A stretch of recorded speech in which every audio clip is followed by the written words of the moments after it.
Guiné-Bissau, país africano de língua portuguesa, passa por um golpe militar depois de 3 dias do processo eleitoral, alegando que houve fraude nesse processo, inclusive com acusações de interferência de potências e organizações criminosas estrangeiras. Enquanto isso, Friedrich Merz, chanceler da Alemanha, mais uma vez critica o país em meio a visitas diplomáticas, depois de criticar Belém na COP30, alegando que em Luanda, capital de Angola, não achou um pão decente. Como assim, né? Enquanto isso, Taiwan anuncia, em meio a tensões com a China e com o Japão, um aumento sensível dos seus gastos militares, alegando que está se projetando para uma guerra contra a República Popular da China e desenvolvendo seu próprio Iron Dome, denominado T-Dome. O que é isso, é? Enquanto isso, galera, Trump anuncia importantes avanços no processo de paz entre Rússia e Ucrânia, mas os russos já adiantam que não abrem mão de nenhuma conquista que foi feita nos acordos do Alasca. Porém, uma grande denúncia, um grande Witkoff Gate é colocado pela mídia americana com vazamentos de conversas, que colocam que existem agentes americanos influenciados pela Rússia que estão fazendo um movimento muito mais pró-Rússia do que exatamente pró-Ucrânia. Ou seja, as negociações não estão sendo justas e a influência dos russos no processo de decisão é muito forte. Parlamentares americanos já pedem para que o Trump demita algumas pessoas, mude a sua postura, e eu diria que cada vez mais os americanos estão expulsando ou deixando de lado os europeus do processo de paz. O que tá rolando, hein?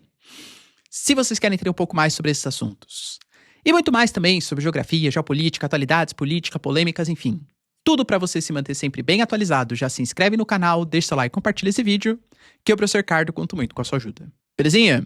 Pessoal, presta bastante atenção que eu tô falando pra vocês de uma oportunidade única e com prazo extremamente curto. A Nomad, que é a maior e melhor conta internacional do Brasil e que é parceiraça aqui do canal, está em Black Friday, ou a Yellow Friday deles, e eles estão oferecendo nesse momento em que o dólar tá abaixo de 5,35. Eu considero como um valor muito baixo frente ao passado recente, que chegou na casa de 6,30. Já tá em promoção, na minha concepção. Se você utilizar o meu cupom Marcílio IF, aliás, YF, né, de Yellow Friday 2025, você vai ter acesso a 25 centavos de desconto por dólar convertido. Então você vai ter ali o valor de 5,30, as taxas já são melhores, tá? Você vai ganhar em cashback a partir das suas compras. Tem que ter, né, no mínimo ali 200 dólares de conversão, tem que ser até determinada data. As regrinhas, pessoal, estão aqui na descrição para vocês, tá? Mas é uma excelente oportunidade. A Nomad, ela já tá fechando também parceria com uma série de empresas para você fazer o desconto, seguro viagem, etc. São vários benefícios que você tem no aplicativo. Não precisa acreditar em mim, galera. Eu tô deixando para vocês na descrição ou o QR Code na tela aqui para vocês. O link para você baixar o aplicativo é de graça, a conta Nomad. Ela é de graça, tá?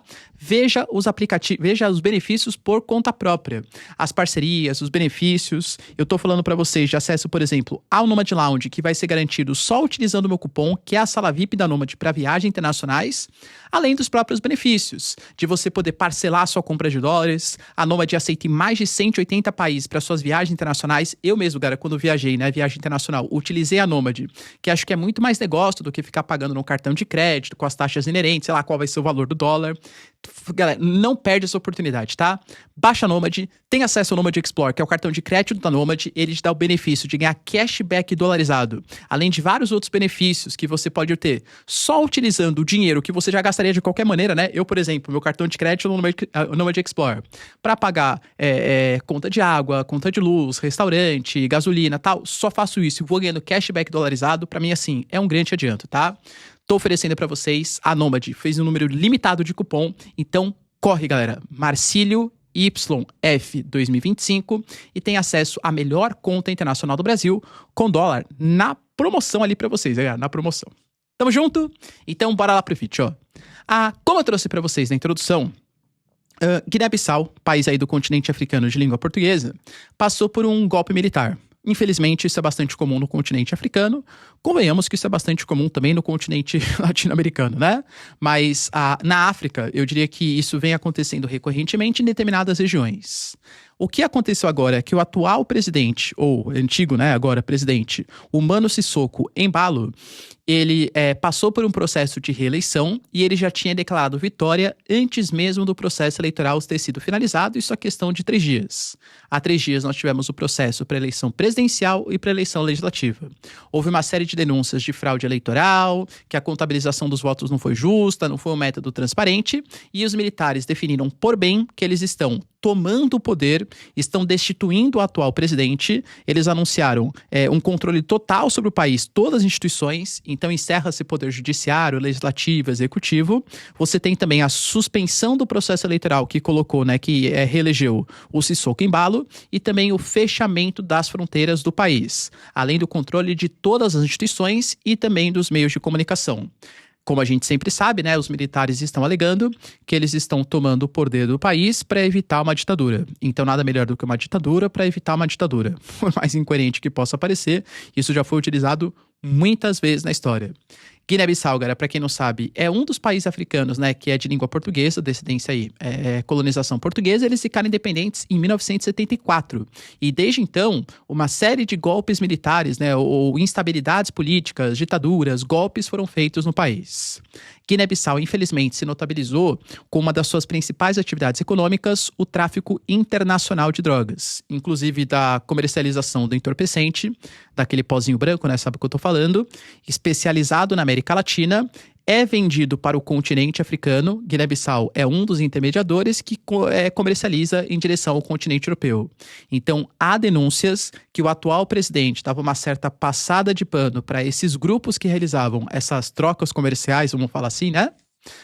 Essas trocas comerciais, e que eles utilizaram de fraude eleitoral com o poder desses grupos para conseguir se manter no poder e facilitar o comércio desses entorpecentes. De novo, entendi, então o professor é favorável que esses grupos fiquem no poder. Não sou, né? A minha preocupação é, toda vez que você toma o poder sem uma clareza clara, né? Sem uma clareza política, objetivos políticos definidos, clareza clara é ótimo, né? Sem objetivos políticos definidos, é óbvio que a gente sabe como que a revolução começa, mas não sabe exatamente como acaba. Uma série de golpes, uma série de revoluções foram muito legais, muito importantes. Nossa, tirar ditaduras, governos corruptos, mas acabaram entrando em governos mais fundamentalistas, radicais, violentos do que eram os antecessores. Espero que Guiné-Bissau consiga restabelecer sua democracia em um futuro próximo. Enquanto isso, Friedrich Merz passa mais uma vez por uma grande gafe internacional. A gente já analisou aqui no vídeo a declaração que ele deu na COP30, colocando, né? Os jornalistas estavam com muita saudade porque Berlim é uma cidade muito bonita. Poxa, a gente saiu daquele lugar lá, fez um certo desprezo com Belém, que era a sede da COP30. Gerou alguns entreveros diplomáticos, alguns mais radicais aqui no Brasil, falou até que era uma postura nazi, enfim, né, do Friedrich Merz. Eu já falei, galera, que não acho nada a ver, não acho que ele teve esse tipo de postura. Acho que é uma postura, assim, um pouco arrogante. E também acho que é uma postura que um chefe de Estado não deveria ter. Mas o Friedrich Merz, ele atravessa hoje uma crise de popularidade e ele falando bem da Alemanha, falando bem de Berlim, falando, nossa, olha como a gente é melhor que os outros países, ele tenta buscar um certo sentimento de nacionalismo na população alemã. Até falei que sim, considerava uma gafe diplomática com o Brasil, mas não uma gafe muito séria. Tanto que a Alemanha financiou 1 bilhão de euros para o fundo de florestas, o Friedrich Merz e o Lula se encontraram na margem do G20, então assim, sem maiores problemas, né? Agora, o Friedrich Merz estava em uma visita oficial a Angola, Luanda, capital de Angola, para participar da cúpula União Europeia-União Africana, para estabelecer acordos comerciais, propostas ali de acordos militares também, intercâmbio de negócios, pô, super legal, né? Para as duas regiões. Quando ele estava comentando com padeiro na Alemanha, falou assim, nossa, ainda bem que a gente voltou aqui para a Alemanha, hein? Sabe por quê? Porque eu não achei um pão decente em Angola. E a gente percebe como o pão alemão, ele é um pão de melhor qualidade. E aí, mais uma vez, né? Eu diria que é quase o mesmo papo que teve com o Brasil. Eu vejo isso como uma tentativa desesperada de resgatar o nacionalismo alemão. Olha, nós somos melhores, olha como eu gosto da Alemanha, povo alemão, tô com vocês. Não gostei do Brasil, não gostei de Angola. Mas é claro que não pega bem, depois de uma visita diplomática, fazer esse tipo de declaração. Mais uma vez ressalto, se for um jornalista, se for um deputado, se for até um civil, pô, cara, beleza, né? A opinião do cara, o cara tem direito a expressar a sua opinião. Mas um chefe de Estado tem que se portar tal como um chefe de Estado. Você pode elogiar outro país, tal, não fazer críticas em relação ao pão, né? Eu, pelo menos, acho que não pega muito bem. E para vocês entenderem a diferença, será que o Friedrich Merz ele faria esse mesmo comentário se fosse em relação, sei lá, aos Estados Unidos? Se fosse em relação à Rússia? Se fosse em relação à China? Que são países super importantes? Vou dar exemplo. O Friedrich Merz, ele esteve na Casa Branca. Ele fez visita diplomática oficial aos Estados Unidos. Não sei se ele teve tempo de comer a comida americana e tal. Eu, por exemplo, já passei uma temporada ali, um tempinho nos Estados Unidos. É desesperador, não sei se você já tiver experiência. Eu, pelo menos, achei. Claro que como turista, né, não como morador. Mas a alimentação é péssima ali. Eu lembro que teve um dia, inclusive, da minha viagem, que eu tava cansado já de comer hambúrguer, batata frita, coisa gordurosa. Eu falei, não, pelo amor de Deus, né? Não aguento mais comer e meu dedo ficar todo engordurado. Eu fui lá, numa rede de fast food, talvez o que também não tenha sido melhor. Falei assim, bom, beleza, né? Quero aqui um pão com frango grelhado e salada. Juro pra vocês, cara, eu não sei como eles conseguiram fazer um pão com frango grelhado tão calórico e tão gorduroso. Mesmo comendo pão com pão grelhado, minha mão ficou toda brilhante ali de gordura, né? Você viu o Friedrich Merz criticando a comida americana? Nossa, que saudade que eu tô da comida alemã. Entende? Você viu o Friedrich Merz criticando países mais desenvolvidos? Então, na minha concepção, parece uma postura um pouco arrogante mesmo frente aos países em desenvolvimento. E você, galera, concorda? Deixa aí nos comentários. Enquanto isso também, Taiwan, que tá assim passando por um momento de tensão. A gente já conversou aqui no vídeo, não vou ressaltar de novo, né? Veja os vídeos anteriores, que a Sanai Takaichi, atual primeira-ministra japonesa, dama de ferro, alegou que o Japão se sentiria ameaçado ou se sentiria agredido caso a China fizesse uma intervenção contra Taiwan. Como a China considera que a questão de Taiwan na República da China e da República Popular da China compete à China e não aos japoneses, e o Japão falar em algum tipo de questão sobre Taiwan 80 anos depois da vitória dos chineses em relação ao Japão na Segunda Guerra Mundial, sendo que os japoneses invadiram a Manchúria e também Taiwan no contexto pré-Segunda Guerra Mundial, óbvio que para os chineses é visto como um grande ataque imperialista do Japão.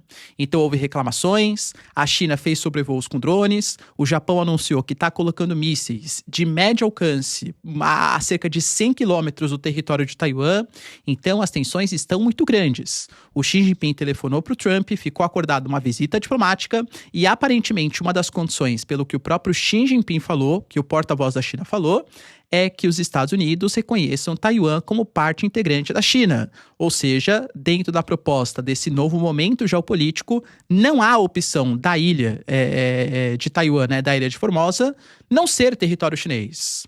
Só que isso fez com que hoje o Lai Ching-te, que é a liderança de Taiwan, o presidente de Taiwan, resgatasse a sua perspectiva.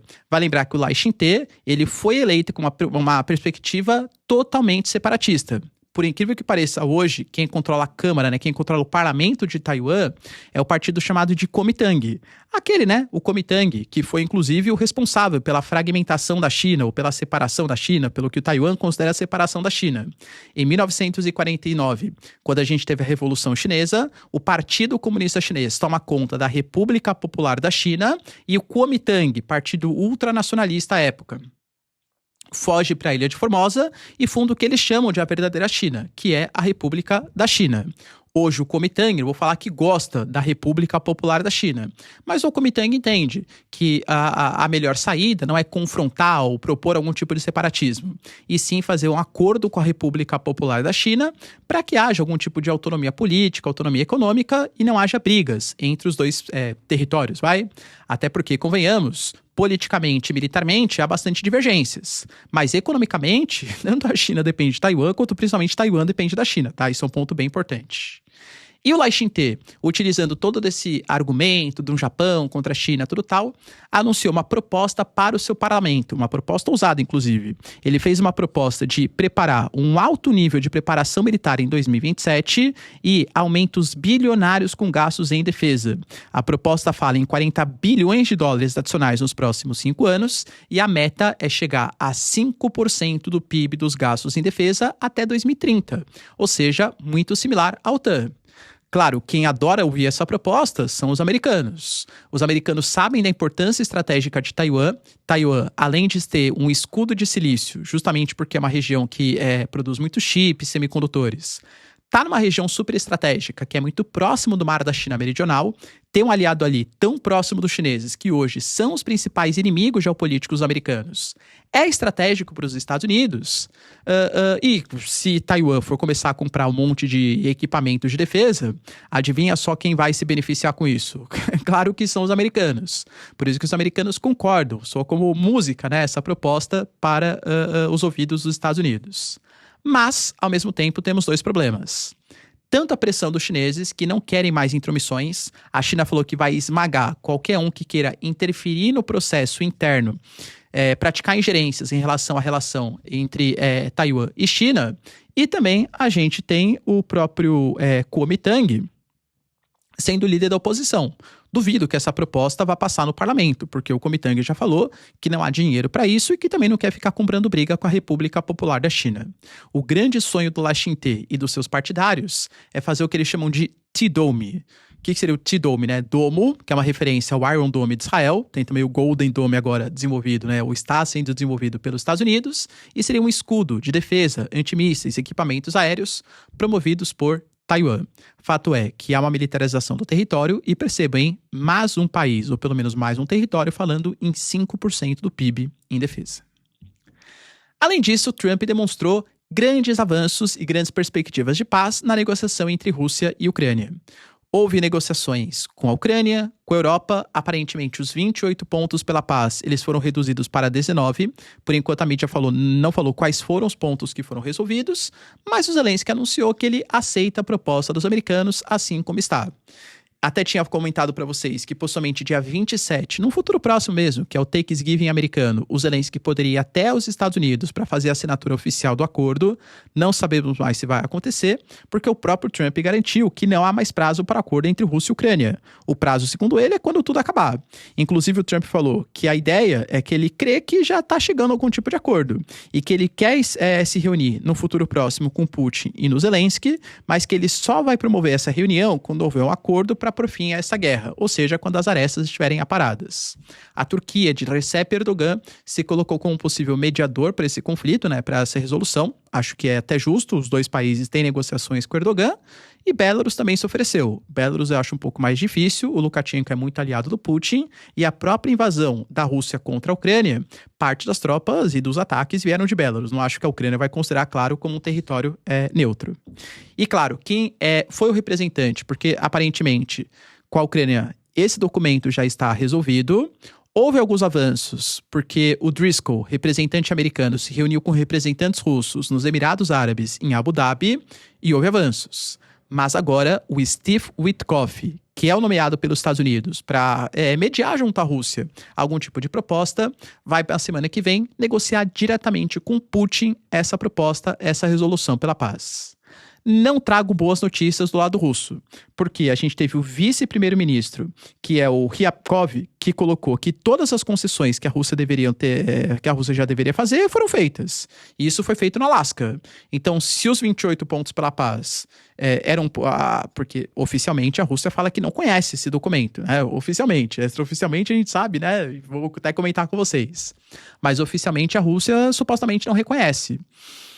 Se há alguma proposta desse documento que a Rússia queria que foi retirada, os russos falaram que não aceitam. E convenhamos, o próprio Trump falou isso, que a Rússia está em vantagem no campo de batalha. Foi perguntado, poxa, mas o Trump, você acha que a Ucrânia vai ter que fazer concessões territoriais?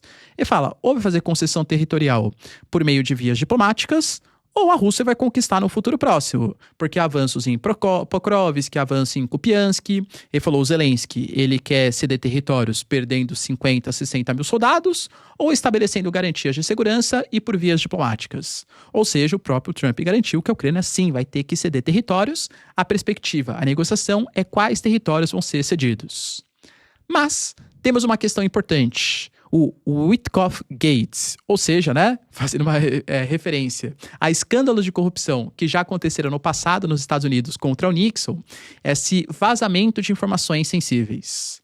Foram vazados áudios de o Steve Witkoff negociando ali com representantes da Rússia, ensinando primeiro como que os russos deveriam conversar com o Trump para oferecer uma proposta boa para ele. Falando que, olha, primeiro você tem que elogiar o Trump, fazer uma espécie de massagem no ego para depois colocar a proposta.